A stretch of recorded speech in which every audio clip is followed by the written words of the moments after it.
Narcissists are rigid in their point of views for the most part. Is it possible to get them to change their mind ever?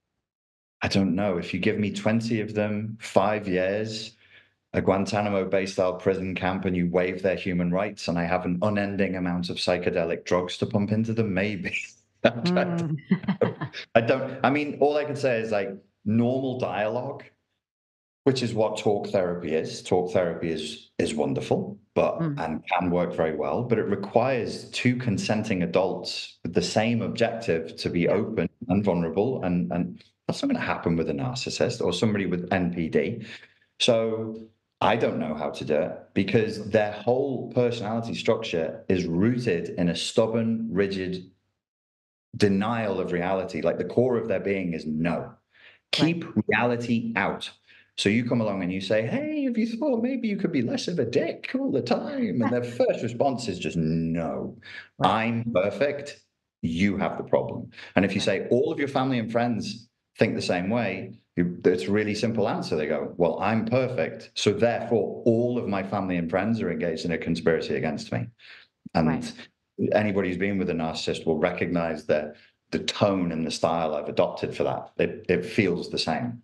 Yeah. So I think a big question for people that deal with narcissists is how can they change? How can I get them to change? Will they ever change? And, they hang on to this hope that something will change. And I think that becomes almost the worst part of it. I've experienced it in relationships. I've experienced it with my own one of my parents, which to me is almost worse because there's this feeling that my problem is that I constantly forgive and I constantly think, oh well, this can't be how this is going to turn out. She will eventually turn around and be nice or love me or whatever it is that you hope for. And I think, I've watched some of your stuff and we'll get to that actually in a little bit because I want to talk about parental narcissism or whatever. But I think that in a lot of it, people stay because they hope that something's going to change. Yes. So to answer the first question, Mhm. if they have narcissistic traits, they can have an intervention, there can be feedback, and they can change. Mm. If you're looking at narcissistic personality disorder, the best thing you could do for yourself is to give up hope, to cry, to grieve, to despair, deal with that, go to therapy. Don't expect them to go to therapy because there's no them there. If it's narcissistic personality disorder, the authentic human being locked itself away in a protective shell many years ago before they ever knew your name, Yeah. and chose is the wrong word, but they had to do that, or they felt they had to do that in order to survive. It's over. They're gone.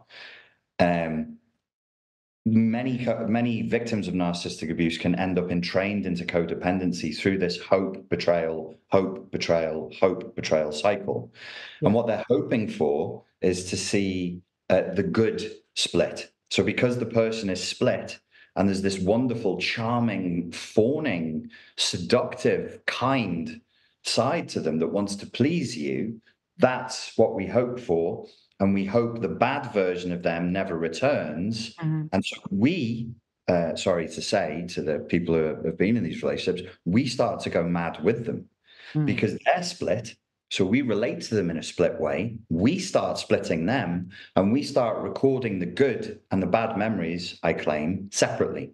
So we develop a kind of dissociative response to the trauma, which is why we forgive, Right.